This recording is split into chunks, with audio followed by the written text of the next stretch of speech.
Bueno, hermanos, buenas noches. Vamos hoy con la sesión número 2 de nuestro estudio de la membresía. Hoy día vamos a tocar un tema que sin lugar a duda es importante, como cada uno de los que vamos a tocar, pero lo que a medida que avancemos hoy vamos a darnos cuenta de lo necesario que era esta sesión para continuar, ¿ya? Así que le invito a que incline su rostro, vamos a orar para iniciar el día de hoy. Padre bendito, te agradecemos en esta hora por este día que tú nos concedes y esta oportunidad nueva de poder seguir con nuestra serie de la membresía, entendiendo que somos parte de tu cuerpo, del cuerpo de Cristo. Tú nos has puesto, Señor, en ese lugar y es importante que comprendamos todo lo que tú demandas a través de tu palabra para nosotros que somos miembros de este cuerpo, solamente por misericordia tuya. Ayúdanos en esta hora para comprender la verdad de tu palabra, no solamente a comprenderla de manera mental, sino que también podamos llevar a la práctica lo que hoy día estudiemos para ser miembros que glorifiquen tu nombre, para ser una iglesia local que ensalce y honre todo lo que tú eres y lo que has hecho por nosotros. Así que ayúdanos en esta noche, que el cansancio de estos días de trabajo no sea un impedimento, como siempre te lo hemos pedido, somos necesitados de ti y necesitamos que tú, Señor, en tu gracia maravillosa nos capacites para en esta hora poder comprender este estudio bíblico que tendremos. Queremos honrar tu nombre y también guíanos para que eso sea una realidad en esta hora que estemos conectados. Te agradecemos, Padre Santo, por todo esto y te rogamos, Señor, por estas peticiones a través de tu Hijo Jesús, nuestro Salvador. Amén. Bien, hermanos, como les mencionaba, hoy día entonces vamos con nuestra sesión número 2 de la serie Membresía en la Iglesia, siendo parte del cuerpo de Cristo. Para la introducción de el día de hoy, quiero invitarlos a meditar en un pasaje que de cierta manera puede ser como el pasaje central para toda esta serie. El subtítulo dice siendo parte del cuerpo de Cristo. Y Colosenses, capítulo 1, versículo 24, como lo ven ustedes ahí en pantalla, dice, ahora me alegro de mi sufrimiento por ustedes y en mi carne, completando lo que falta de las aflicciones de Cristo, hago mi parte por su cuerpo, que es la iglesia. Y es importante que esto nosotros lo comprendamos, hermano. Yo creo que es algo que sabemos, sin lugar a dudas, sabemos y entendemos porque las escrituras lo manifiestan, que la iglesia es el cuerpo de Cristo. Este pasaje lo menciona. No quiero entrar en la primera parte del versículo porque no es el tema que vamos a estar desarrollando, pero sí quiero enfocarme en esto que he destacado con los colores, las aflicciones de Cristo, que hago parte por su cuerpo, y destaco Cristo porque es su cuerpo, en la conexión gramatical que tiene este pasaje, obviamente el cuerpo de Cristo podríamos leerlo, que es la iglesia. Entonces, cuando nosotros hablamos de membresía en la iglesia, no podemos separar esta realidad, la realidad de que la iglesia es el cuerpo de Cristo. Y desde ese punto de vista, es sumamente importante que nosotros seamos parte de ese cuerpo. Lo hemos mencionado en otras ocasiones, solo lo recuerdo de una manera muy general. Yo ando con todo mi cuerpo para todos lados, o no amanezco un día lunes, digo, hoy día en mi trabajo no voy a ocupar mis pies, así que los voy a dejar en la casa. O no amanezco el día martes y mi cabeza quiere ir para un lado y mi cuerpo para otro. Obviamente anda todo el cuerpo unido y funciona, se articula todo el cuerpo para poder ejercer todas las tareas que tengo que realizar, las que obviamente tienen que ver con mis labores y otras tantas que nosotros no nos damos cuenta, cómo se organiza el sistema digestivo, el sistema nervioso con el sistema cardiorrespiratorio para poder aunar fuerzas y hacer que el cuerpo funcione, para decirlo así muy sencillo. Nosotros y las escrituras hacen esa alusión. Cada uno forma una parte importante y si esa parte no funciona como corresponde, el resto del cuerpo se enferma. Entonces, hay mucho que comprender en la realidad de esta unión muy íntima entre que la iglesia es el cuerpo de Cristo y los miembros que conforman este cuerpo. Entonces, teniendo esto en mente, esto es solo una introducción. Hoy día vamos a estar tocando un tema que es muy importante, pero antes de mencionarle el tema, quiero mostrarles una imagen que empezó a circular aproximadamente hace una semana en redes sociales, no sé si ustedes la vieron, pero por lo menos en el círculo que yo tengo de amigos o que sigo en las redes sociales, se vio bastante esta imagen. Y es justamente esta realidad que yo les estoy mencionando. Y es esta imagen que yo les pongo, que ustedes están viendo en la imagen. Esa señorita que ustedes ven ahí, publicó eso en sus redes sociales donde dice, creo en Dios, pero no en la iglesia. Y eso, hermanos, es una incongruencia más grande que el Titanic, del porte del universo. Por lo que acabamos de ver, no se puede creer en Dios y no creer en algo que Dios mismo fundó. Es como decir, yo creo en Dios, pero no en su palabra. Casi a ese mismo nivel. Dicho sea de paso, esta señorita, y la trato así, porque en sus redes sociales, por las imágenes, por los videos que ella tiene, me di el tiempo, obviamente no gasté mucho tiempo en eso, pero revisé rápidamente, y sus publicaciones dejan mucho que desear. Claramente ella no es, y obviamente lo digo con temor de Dios porque puedo estar equivocado, pero por sus frutos los conoceréis. Ella no es una creyente. Un creyente verdadero no puede mencionar, ni siquiera en broma, esta realidad que ella menciona en esta imagen. Por lo tanto, lo que hoy día vamos a ver, el tema importante que vamos a ver, es justamente la iglesia local. Y la iglesia local en términos de la importancia que tiene. Y esa importancia la tiene a la luz de la palabra, lo tiene a la luz de la revelación de Dios, no por una imposición del pastor, no por una imposición de la historia, no por la imposición de las tradiciones que se han acumulado a través de los años, sino que la importancia de la iglesia local está establecida en las escrituras. Por lo tanto, nosotros tenemos que hacer bien en, como veíamos y mencionábamos de cierta manera la sesión anterior, la primera, corregir nuestros conceptos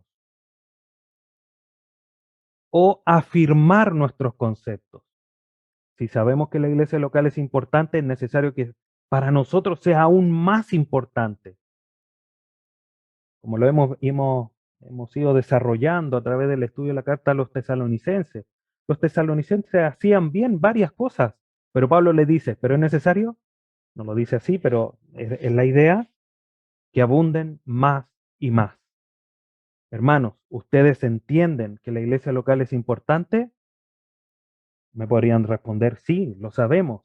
Bueno, es necesario que abunden más y más y que se comprometan más y más en el entendimiento que nos lleva a comprender que la iglesia local es muy importante.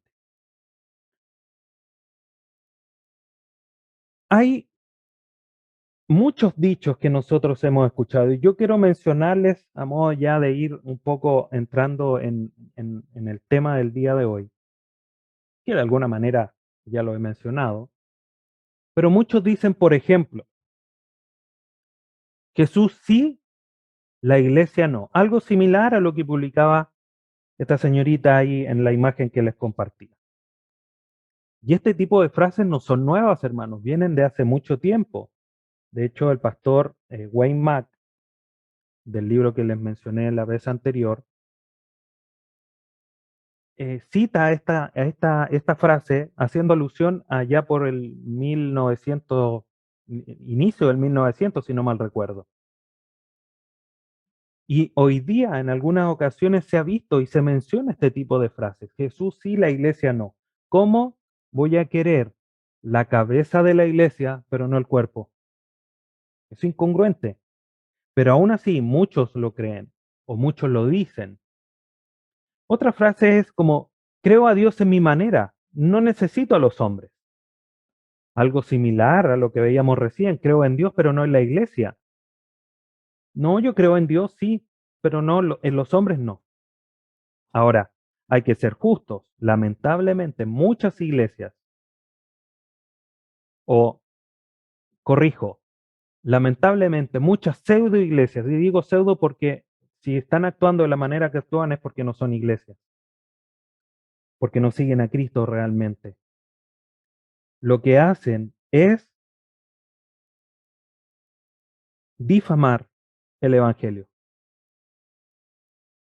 Lamentablemente, por ejemplo, a pesar de que no es una iglesia verdadera, porque efectivamente a, sigue la Biblia en el fondo, pero por sobre la Biblia están las tradiciones, que me refiero a la iglesia católica, eh, con todo esto que ha sucedido de los abusos contra menores y todo esto que ha estado tan en revuelo hace poco tiempo, ha dado descrédito, ha desacreditado el Evangelio, siendo realmente que ellos no proclaman en la verdad el Evangelio por muchas razones.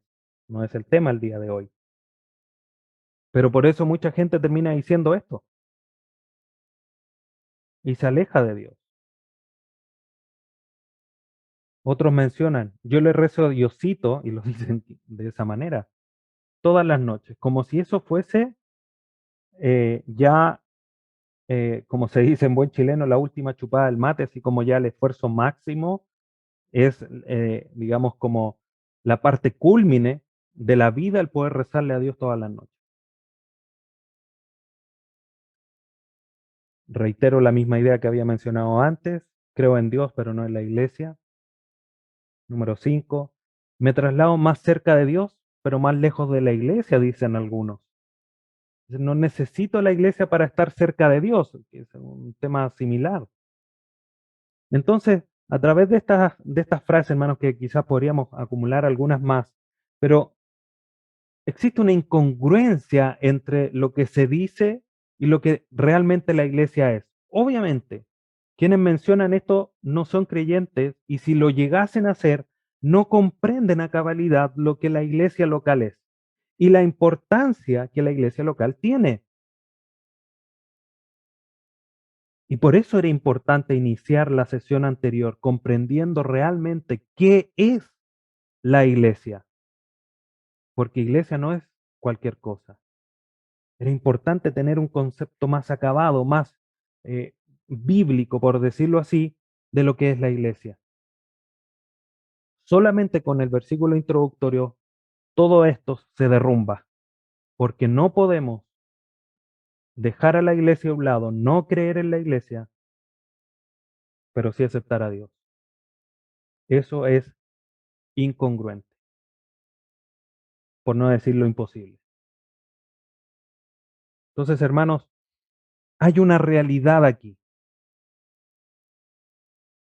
pero hay una realidad también en que todas estas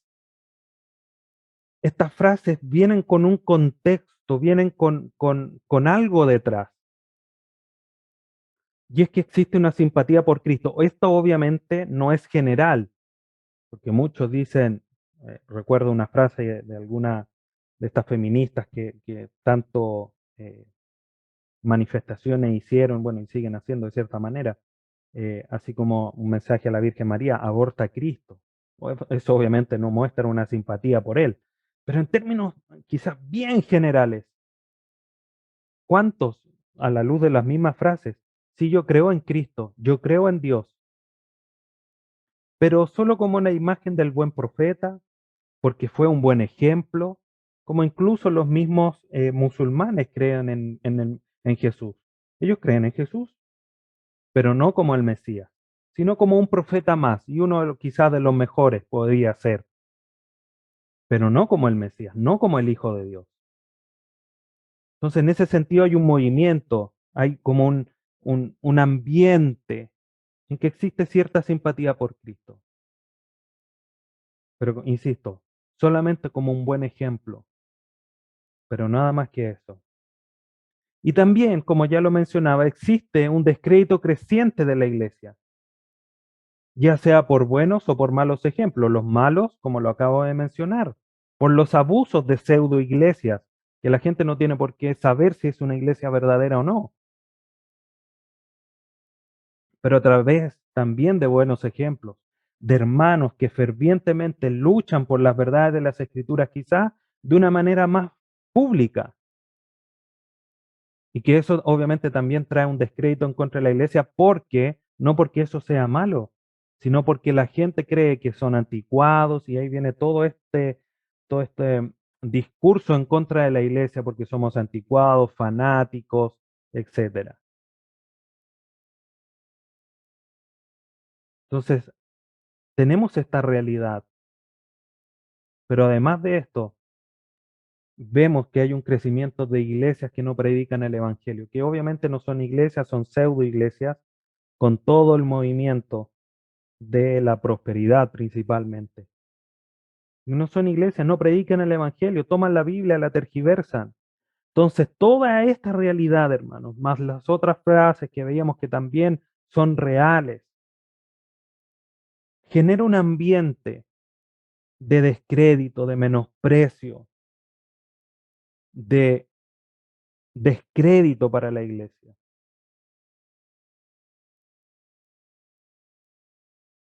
Pero nos podríamos preguntar nosotros, todo esto que hemos comentado hasta ahora, estas realidades, ¿avalan la vida cristiana sin iglesia? ¿Puede existir creyentes con vidas plenas, espiritualmente hablando, por supuesto, lejos de la iglesia? ¿Es eso posible? ¿Es real que se puede recibir los beneficios espirituales de parte de Dios lejos de la iglesia? Y hay muchos que lo piensan, hermanos. Estas preguntas no están hechas de cierta manera al azar. Es porque hay mucha gente que piensa y tiene asumido que lejos de la iglesia o sin la iglesia pueden tener vidas plenas, pueden tener una vida espiritual, por decirlo así, pegada al cielo. ¿Es eso posible? Y frente a esto, que quizás para nosotros hoy día son preguntas que se responden solas, porque quizás cada uno de nosotros interiormente está pensando, no, todo esto no es posible. Pero ¿por qué no es posible? ¿Por qué la iglesia ocupa un lugar tan importante? Bueno, y recordar también, como ya les mencioné, que el concepto de iglesia hoy está despreciado, degradado, pisoteado, entre otros adjetivos. Pero, ¿qué tan importante es la iglesia? Y antes de ir a las escrituras, hermanos, quiero hacer mención, citar a, a tres hermanos en particular, de hace varios años atrás, del concepto que ellos mismos tenían de la iglesia. Hoy día, mucho del liderazgo de la iglesia, obviamente de esta pseudo iglesia, no tiene un concepto tan alto de la iglesia. ¿Para qué decir de la iglesia de la prosperidad, donde a estos pseudo líderes, a estos falsos, les interesa tener gente porque les significa mayor ingreso de dinero? Pero hay iglesias donde no importa si se va o no se va, si ese es miembro o no es miembro, si hay un compromiso o no hay un compromiso. San Agustín, mucho antes del periodo de la Reforma, dijo lo siguiente: nadie puede tener a Dios como su padre si no tiene a la iglesia como su madre. Ahora, ojo, no estoy avalando lo que San Agustín está diciendo, porque la iglesia no es nuestra madre, la iglesia es el cuerpo de Cristo. Pero quiero poner en realce el sentido que San Agustín le está agregando a la iglesia, al nivel que la está poniendo. O sea, nadie puede ser o tener a Dios si no está inmerso en la vida de iglesia. Eso es lo que pensaba San Agustín. Insisto, estoy hablando completamente, el concepto de iglesia como madre bíblicamente no existe. Solamente lo cito para poner en realce el concepto que San Agustín tenía de la iglesia. Y estamos hablando varios años atrás, aproximadamente 1000 años atrás. Martín Lutero decía, aparte de la iglesia, la salvación es imposible. Martín Lutero en el año aproximadamente 1500 y algo, o sea, hace 500 años atrás. El concepto elevado de la iglesia. Y Juan Calvino, un poco posterior a Lutero, un par de años, no mucho, él decía, anotemos también que fuera del gremio de la iglesia no hay remisión de pecados ni salvación, dice él. Con estas palabras se restringe el favor paternal de Dios y el testimonio de la vida espiritual a las ovejas del aprisco de Dios, para que advirtamos, mire lo que dice Juan Calvino, para que advirtamos que el apartarse de la iglesia de Dios es pernicioso y mortal.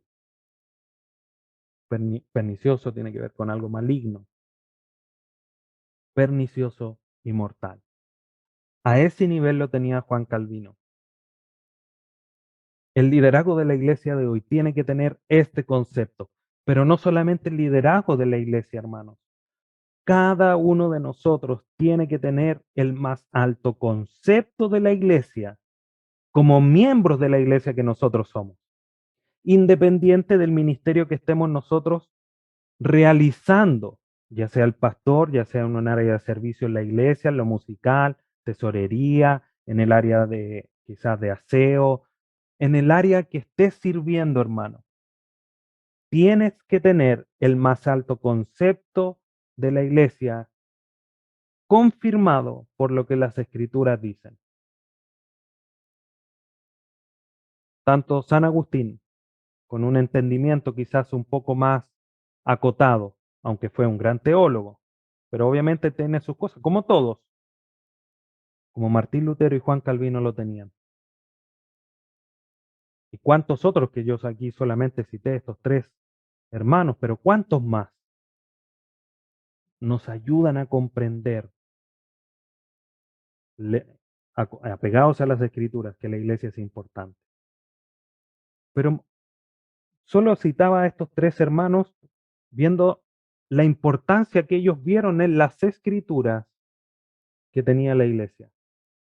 Entonces, como ellos lo vieron, ahora ¿qué vamos a hacer nosotros? Ir a las escrituras. Y para eso nos preguntamos, ¿qué nos enseña la Biblia sobre la iglesia? Ahora, hago un paréntesis. Hablo en particular en esta sesión de iglesia local porque es ese grupo acotado, ese grupo, por decirlo así, más restringido en términos geográficos a los que nos referimos.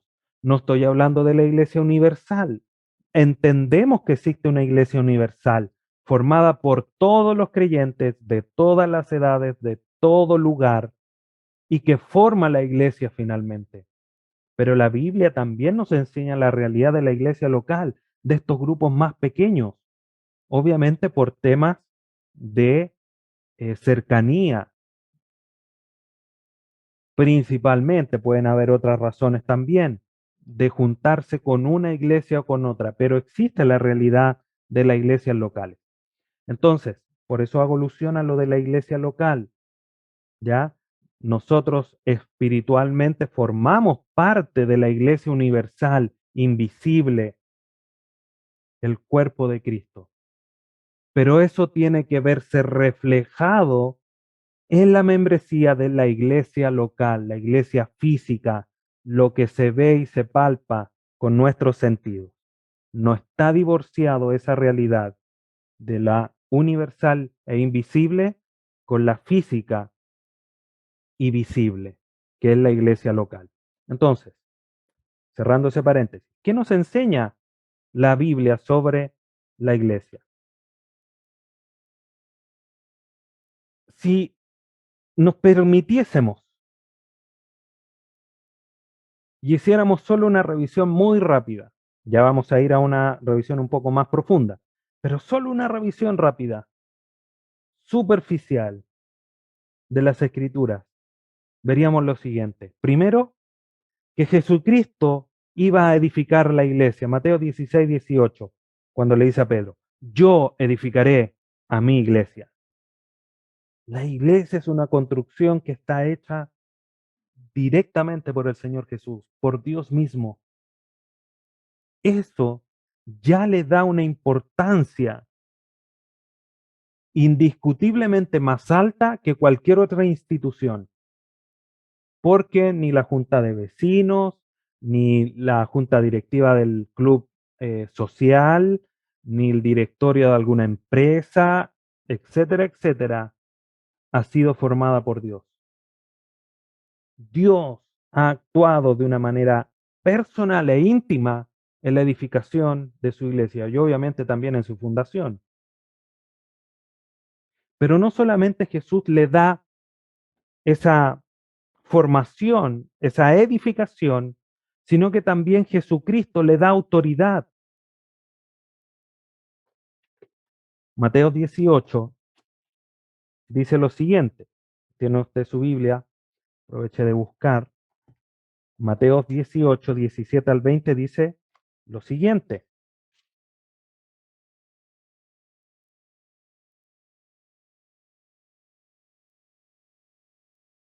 Hablando sobre la exhortación que se hace al hermano. Dice, y si rehúsa escucharlo, dilo a la iglesia. Y si también rehúsa escuchar a la iglesia, sea para ti como del gentil y el recaudador de impuestos. En verdad les digo que todo lo que ustedes aten en la tierra será atado en el cielo, y todo lo que desaten en la tierra será desatado en el cielo. Además les digo que si dos de ustedes se ponen en acuerdo para cualquier cosa que pidan aquí en la tierra, les será hecho por mi Padre que está en los cielos. Porque donde están dos o tres reunidos en mi nombre, allí estoy yo en medio de ellos.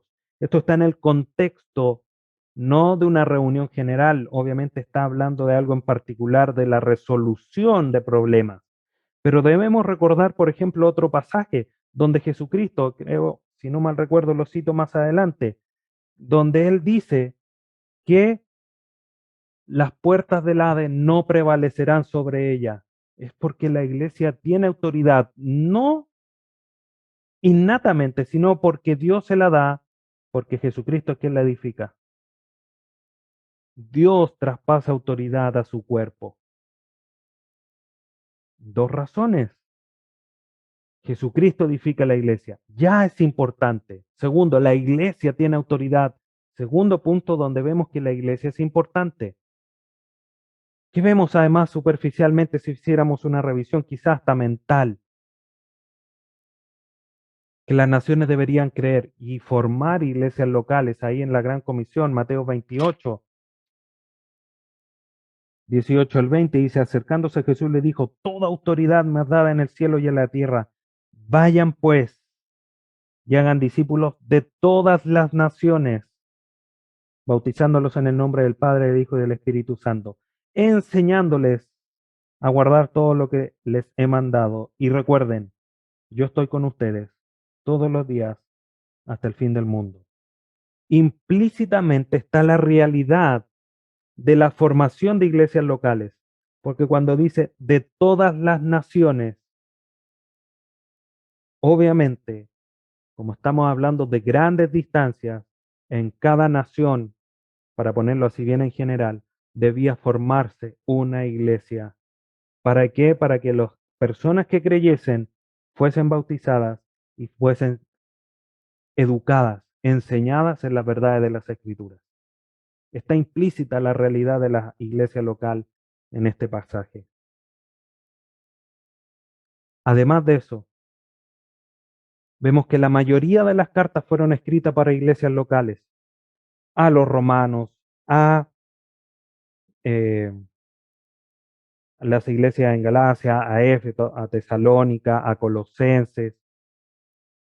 Solo algunas fueron escritas directamente a personas, por decir, y solamente en ese sentido tres de las más conocidas, a Tito y dos cartas a Timoteo. la segunda y la tercera carta de Juan, también a personas. Entonces, de los escritos del Nuevo Testamento vemos la importancia de la iglesia local por quien está dirigida la mayor parte de los libros que conforman el Nuevo Testamento. Y por último, en esta mirada superficial, vemos que las maravillas de Apocalipsis están dirigidas a las iglesias locales. Si vamos rápidamente a Apocalipsis, capítulo 1, versículo 4, dice, Juan, a las 7 iglesias que están en Asia, gracia y paz a ustedes de parte de aquel que es y que era y que ha de venir, y de parte de los 7 espíritus que están delante de su trono. ¿Cuáles eran esas 7 iglesias? Versículo 11, que decía, escribe un libro lo que ves y envíalo a las 7 iglesias, a Éfeso, a Esmirna, Pérgamo, Tiatira, Sardis, Filadelfia y la Odisea. Todo lo que Apocalipsis, si ven, quedó para que todos los creyentes de las edades pudieran leer este libro de las revelaciones de Jesucristo, estaba dirigido a 7 iglesias locales. Entonces vemos ese lugar de importancia que la iglesia local tiene. Y eso que estamos mirando las escrituras así, hermanos, muy superficialmente. Pasajes que son conocidos, pero quiero que fijemos la vista, hermanos, para ver profundamente y poner pilares firmes a la realidad que echa por debajo todo lo que mencionábamos al inicio, de por qué es imposible que un creyente crea que se puede vivir lejos de la iglesia, si es que es un creyente real. Nosotros tenemos que comprender, hermanos, que la iglesia local tiene un lugar central, tiene que tener un lugar distintivo en nuestra vida. Mire lo que escribe Pablo a Timoteo en la primera carta, capítulo 3, versículo 15. Dice, pero en caso de que me tarde, Pablo obviamente le está escribiendo a Timoteo con deseo de verle, pero le escribe una carta. Dice, te escribo para que sepas cómo conducirse, cómo debe conducirse uno en la casa de Dios, que es la iglesia del Dios vivo, columna y sostén de la verdad. De una manera intencional, destaqué estas 4 palabras o estas 4 ideas, porque son de alguna forma, a la luz de este pasaje, los 4 pilares, las 4 características más importantes por la cual la iglesia debe ocupar un lugar importante en tu vida como hijo de Dios. Debemos comprender esto, hermanos, porque si no tenemos este concepto afirmado en nuestro corazón y mente, hablar de la membresía de la iglesia no va a tener sentido alguno.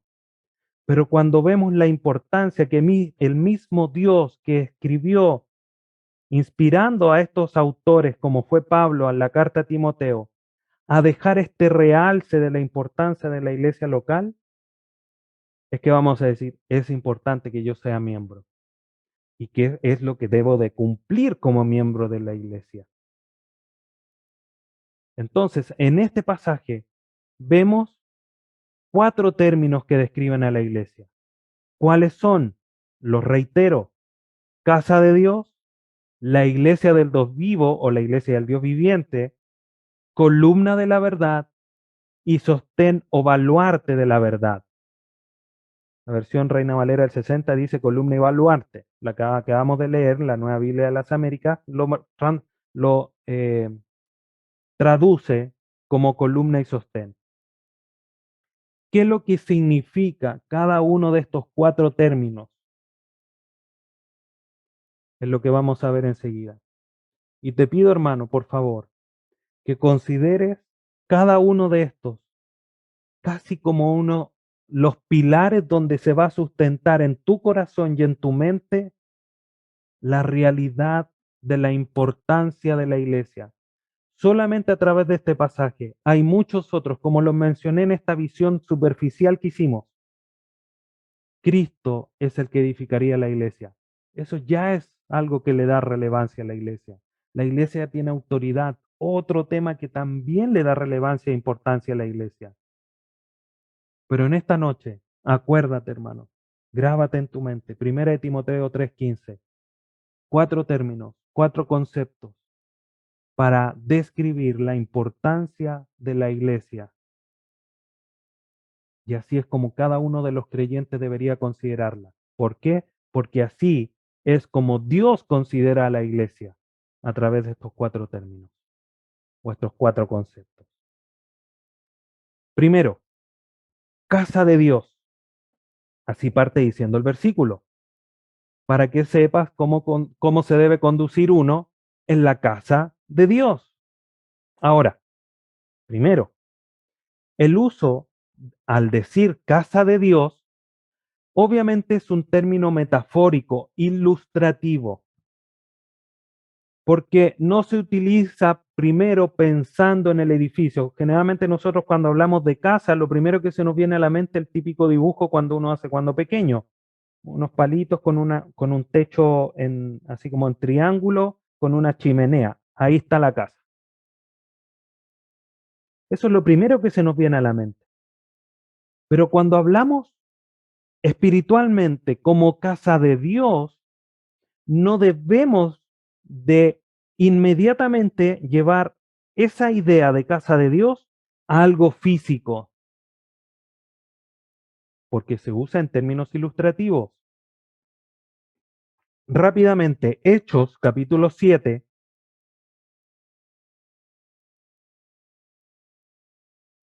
que es un pasaje conocido, a lo mejor por, como digo yo, por la dirección del versículo no lo sabemos, pero mire lo que dice.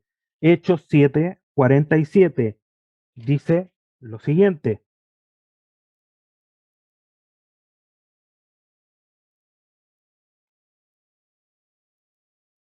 Pero fue Salomón quien le edificó una casa.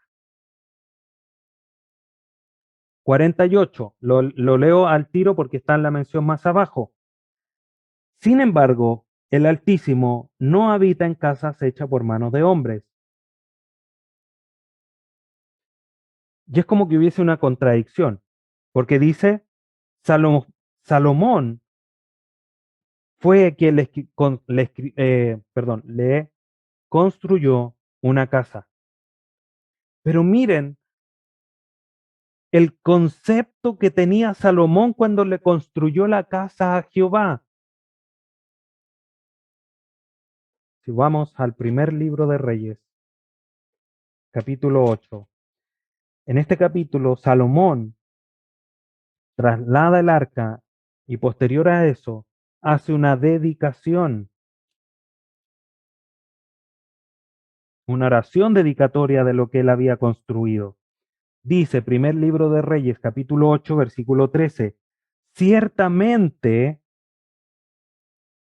esto lo está diciendo Salomón, yo te he edificado una casa majestuosa, un lugar para tu morada para siempre. Hasta ahí todo ok. Es lo que citó Lucas ahí en el libro de Hechos. Pero en el versículo 27 de este mismo capítulo, miren lo que dice. En el 22, para hacer el contexto, Salomón comienza a hacer una oración delante de Dios. Y miren lo que dice. Versículo 27. Pero, ¿morará verdaderamente Dios sobre la tierra? ¿Acaso Dios va a morar en esta casa majestuosa que le acabo de construir? Y él dice, si los cielos y los cielos de los cielos no pueden contener, no te pueden contener, ¿cuánto menos esta casa que yo he edificado? Miren el concepto tan profundo que tenía Salomón. Tenía muy clara la película. Él había construido una casa, sí. Era el deseo de Dios, sí. Lo había prometido, sí. a David y que uno de sus hijos lo iba a construir porque David no lo iba a hacer porque tenía mucha sangre en sus manos, pero Salomón que lo construyó, que le dice, construí una casa majestuosa para ti, pero no te pueden contener estas paredes. Y por eso, después Pablo, como ya lo leímos ahí en Hechos 7:48, Dios no habita en casa hecha por manos de hombres. Dios estableció que se hiciese el tabernáculo para tener una relación, para que se cumpliese con los sacrificios que Dios estaba poniendo, por decirlo así, por una cosa legal. Pero Él no habita en templos hechos por manos de hombres, porque Él habita no en los templos de donde nos juntemos. Él habita en el corazón del hombre, que a lo mejor es mucho más complejo de comprender, porque si Dios no cabe en una casa, ¿cómo va a caber dentro mío en un corazón que tiene el tamaño de un puño? Y eso es incongruente para nuestra mente. Nosotros, hermanos, la iglesia, el grupo de personas, es la habitación de Dios, no es el lugar físico. Primera carta a los Corintios,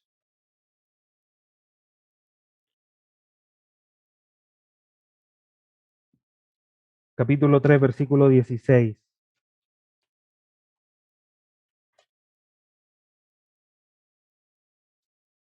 Dice lo siguiente, primera carta a los Corintios 3, 16 y 17. No saben, por favor, ponga atención cómo está escrito. No saben que ustedes son templo de Dios y que el Espíritu de Dios habita en ustedes. Si alguno destruye el templo de Dios, Dios lo destruirá a él, porque el templo de Dios es santo y eso es lo que son ustedes son o son ustedes, la iglesia, individualmente también, porque habita en nosotros. Jesucristo le dijo ahí en los evangelios, les enviaré el Espíritu Santo, que morará entre vosotros, pero también en vosotros, en cada uno de manera individual, pero para efectos de comprender la importancia de la iglesia, es que la iglesia es el grupo de hermanos. El grupo de hermanos es el lugar santo. Es tu vida el lugar santo donde habita el Dios de los cielos, el Dios que ha creado todas las cosas. Es en medio nuestro. Por eso vemos, hermanos, que en la iglesia primitiva no estaban preocupados de tener un lugar físico. Se reunían en una casa. Ahora, no estoy en desacuerdo y no estoy hablando de que no debamos tener un lugar físico o en contra de los lugares físicos, pero eso no debe ser el norte. El norte debe ser que cada uno de nosotros, la congregación de hermanos, el grupo de hermanos, que es la habitación de Dios, sea santo. Ahí es donde Él habita. Él no habita en el templo físico, habita en nosotros. El grupo de creyentes, por decirlo de otra manera, es la morada de Dios.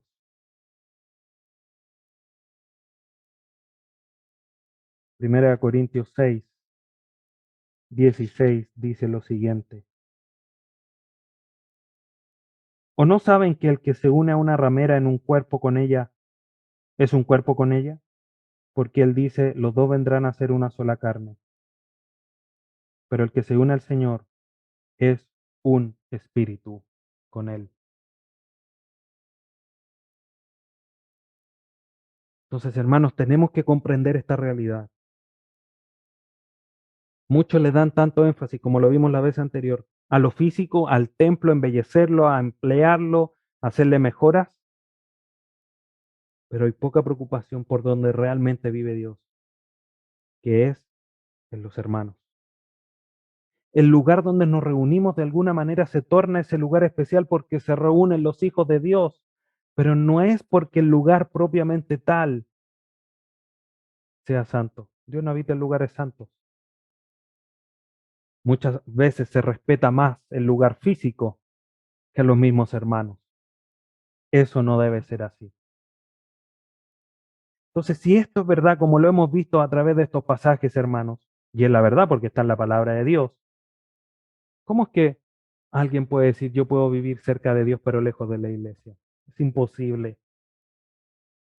Wayne Mack comenta, si queremos estar donde Dios está, necesitamos estar en su iglesia, porque allí es donde Él mora. No hay manera de hacerlo por otra forma. Debemos estar donde Él está, y Él está en la iglesia. Segundo concepto, la casa del Dios vivo, la casa del Dios viviente. La iglesia, hermanos, procede de Dios y pertenece a Dios. Eso, sin lugar a dudas que es así. Hemos sido comprados. El precio, la sangre de nuestro Señor Jesucristo. Él va a ser el que la va a edificar. Somos posesión de Él. La idea de la iglesia estaba en la mente de Dios. Procede y pertenece a Dios. Y Dios, como un ser viviente, como un Dios vivo, está involucrado personalmente y activamente en la iglesia. No es alguien que está lejano. No es alguien que construyó una institución y se mandó a cambiar. Se fue lejos. Él está involucrado. Yo edificaré a mi iglesia. ¿Dónde han visto un albañil construyendo desde el sillón de su casa? El albañil que está construyendo el edificio está ahí en la obra. Dios, Jesucristo, está construyendo su iglesia, involucrado con cada una de las piedras con las que está construyendo, como lo menciona Pedro. Ustedes son piedras vivas.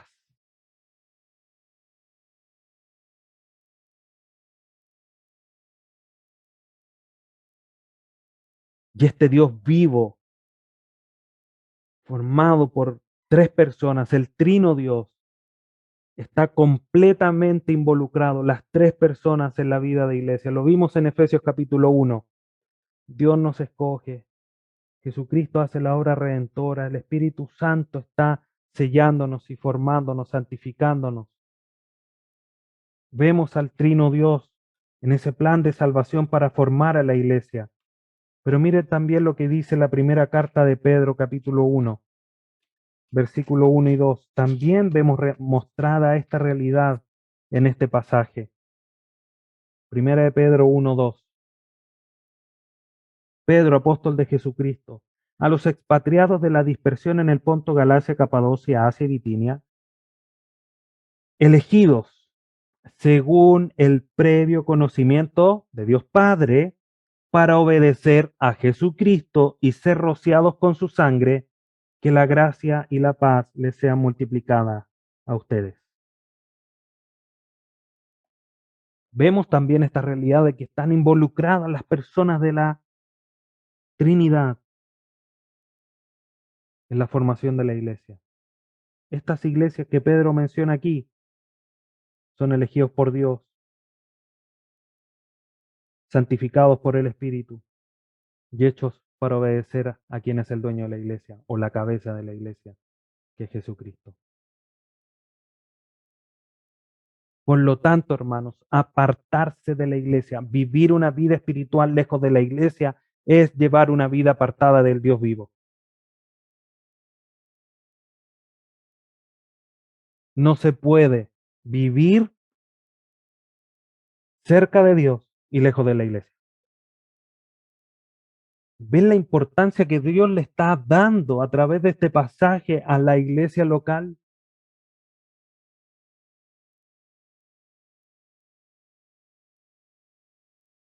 Tercer concepto, columna de la verdad. La palabra columna viene del griego stoulos, que quiere decir quien sostiene la verdad. ¿Cuál es la verdad? Las escrituras, la palabra de Dios. Juan 17:17, santifícalos en tu verdad, tu palabra es verdad.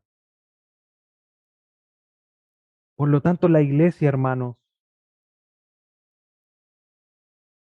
está sustentada en la columna de la iglesia. Dicho de otra manera, la verdad no puede permanecer firme sin la iglesia. Columna de la verdad. Ahora, si la iglesia puede sostener la verdad, eso es porque Dios sostiene a su iglesia. Cuando le dice, ir por el mundo, predicar el evangelio, y al final del versículo dice, yo estaré con ustedes. Judas 24, perdón, poderoso es para guardarnos sin caída. Él es el que nos sustenta. Por lo tanto, no es algo innato de la iglesia, pero la iglesia tiene la responsabilidad y Dios le da esta autoridad y esta responsabilidad a la iglesia, no al templo, al grupo de hermanos, de que tienen que sostener la verdad.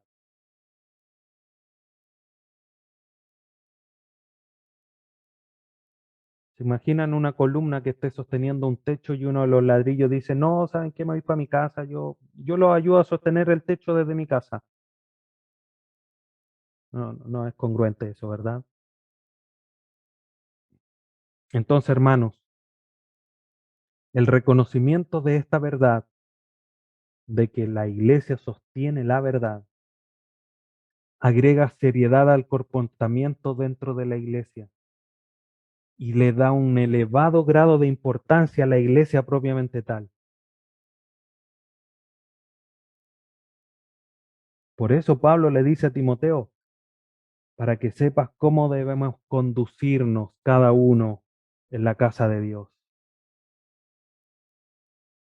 Por eso es importante, esto es también algo importante para comprender por qué la membresía en la iglesia es importante. ¿Por qué no es llegar y sumar gente y que se comporte como quiera? ¿Se imaginan, hermanos, si a nosotros consideráramos a una hermana a quien publicó esa imagen del inicio y la tuviésemos como hermana y saliera ahí quizá en el grupo, no sé, perdona a los hermanos del grupo Alabanza, pero cantando y después el día lunes aparece ahí en sus redes sociales, creo en Dios, pero no en la iglesia, pero no estabas cantando, sí, pero lo hago porque no. El que esté en la iglesia tiene que tener un comportamiento digno de esta institución, por decirlo de esa manera, tan importante como es la iglesia, que es la casa de Dios, la iglesia del Dios vivo, que sostiene la verdad. Por eso toma realce y toma importancia no solamente la iglesia local, sino que también la membresía. Quien vive fuera de la iglesia no puede tener la verdad, porque es la iglesia la que sostiene la verdad.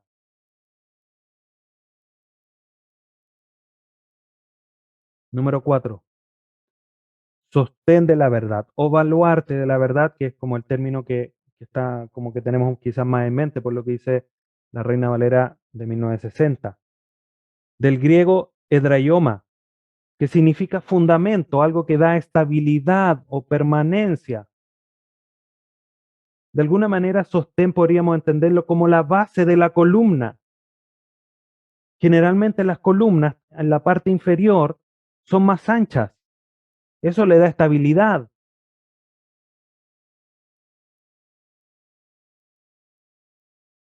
Y esto, como lo acabo de mencionar, está obviamente relacionado íntimamente. No podemos separar la columna del baluarte o del sostén. Está íntimamente relacionado. La iglesia es el sostén, es lo que da estabilidad y permanencia. ¿Saben por qué? Porque la iglesia permanece para siempre. no es algo que se va a disolver.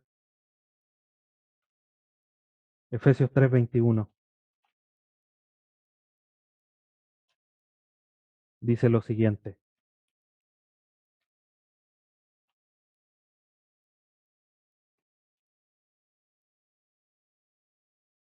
a Él sea la gloria en la iglesia y en Cristo Jesús por todas las generaciones, por los siglos de los siglos. Amén. ¿En dónde? En la iglesia. ¿Por cuánto tiempo? Por todas las generaciones, por los siglos de los siglos, en la iglesia. La iglesia es la que le va a dar estabilidad, permanencia a la verdad. ¿Por cuánto? Por los siglos de los siglos. Entonces, este adjetivo le da aún más realce, más seriedad, más importancia a la iglesia. Debemos, hermanos, tener este concepto en nuestro corazón. Esto nace de la inspiración del Espíritu Santo en la vida de Pablo, que le está escribiendo a Timoteo, a este joven pastor, para que sepa cómo dirigir a la iglesia. Y le está diciendo, mira, tienes que conducirte en la iglesia de esta manera. ¿Por qué? Porque mira lo relevante, mira lo importante que es la iglesia.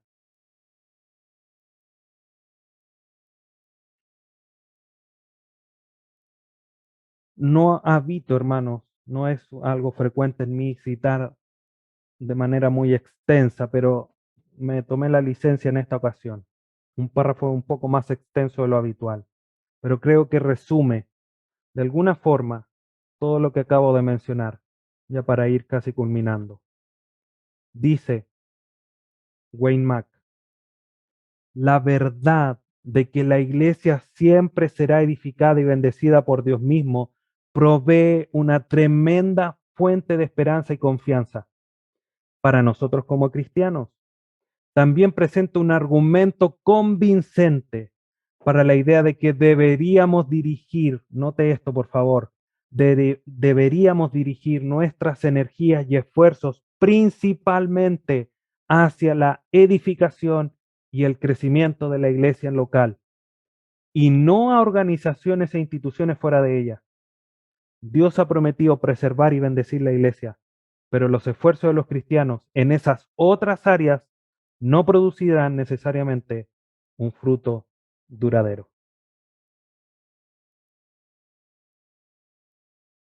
Quiero repetir esta idea que marqué en azul, hermanos.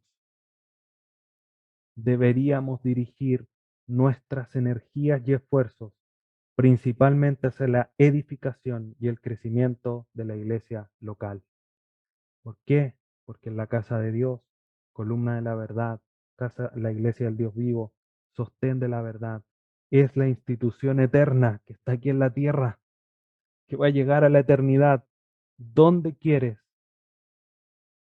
agotar tus energías? ¿En algo que es terreno que va a terminar cuando Cristo venga?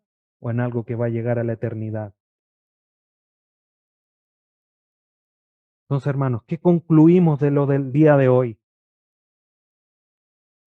Primero, a modo de resumen, menciono nuevamente estas cuatro ideas. Primero, la iglesia es la morada y la familia de Dios, obviamente conformadas por los hijos de Dios, por eso somos familia, somos todos hermanos. Dos, el cuerpo amado profundamente por cada miembro de la Trinidad, viendo a Dios involucrado en la iglesia del Dios vivo íntimamente, la columna indispensable que sostiene la verdad de las Escrituras. Cuatro, el fundamento estable y eterno de nuestro servicio a Cristo. Entonces, hermanos, quiero dejarte estas preguntas en tu mente para que medites y te respondas con sinceridad.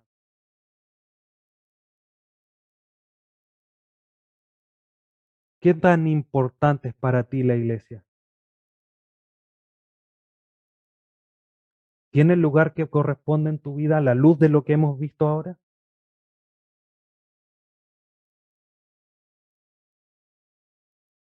preguntas para reflexionar y para corregir los conceptos que haya que corregir en nosotros. Y ruego a Dios que a través de su Espíritu Santo a todos nosotros corrijamos esos conceptos erróneos o débiles que tengamos en nuestra vida respecto a la iglesia local. Te invito a que inclines tu rostro y oremos para concluir la sesión del día de hoy.